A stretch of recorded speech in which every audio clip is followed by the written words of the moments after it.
tengok. Spiderman pun main beli barang dekat LS Mart. Sebab apa? Sebab dekat LS Mart ni ada mai kasih. Betul tak Fendi? Betul. Harga berpatutan kasih. Boleh pula kau beli mai kasih. Jom kita Di tengok. LS Mart ni ada Spiderman, ada Superman. Ya, nantikan. Hai, apa Spiderman?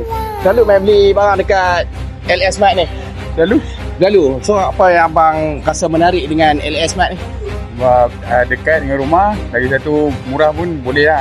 Ya, barang murah. Boleh claim mai kasih kan sini kan? Boleh? Ya, so guys, ramai-ramai datang ke LS Mart untuk claim mai kasih dan juga beli barang yang murah.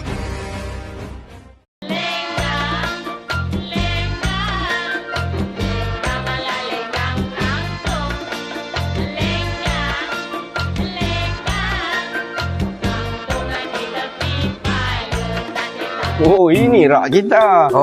Susun cantik siap dah. Baguslah pekerja LS Mart ni lah. Oh, betul. Elok buat cantik oh. Okey.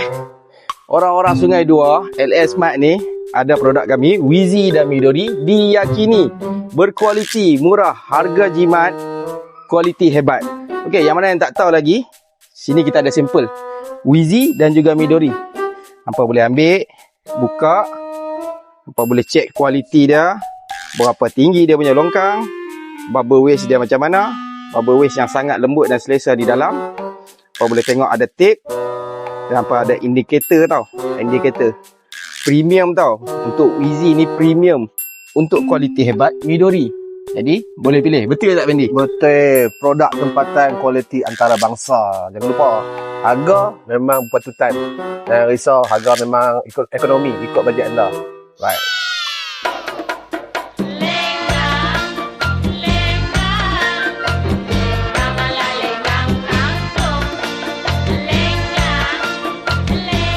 Okey, untuk produk seterusnya kita ada Sunshine Adult Pen.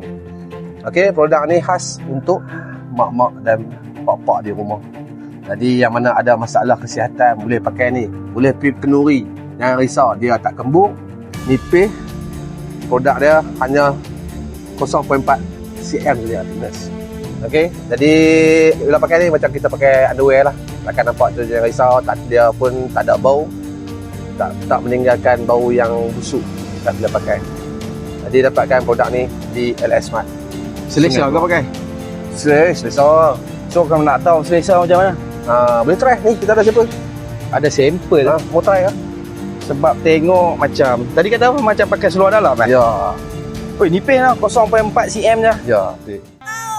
Boleh try kan? Boleh. Ngam-ngam betul lah. Dia rasa nipis ringan. Betul. Ambil satu, pergi bayar dekat kaunter. Boleh.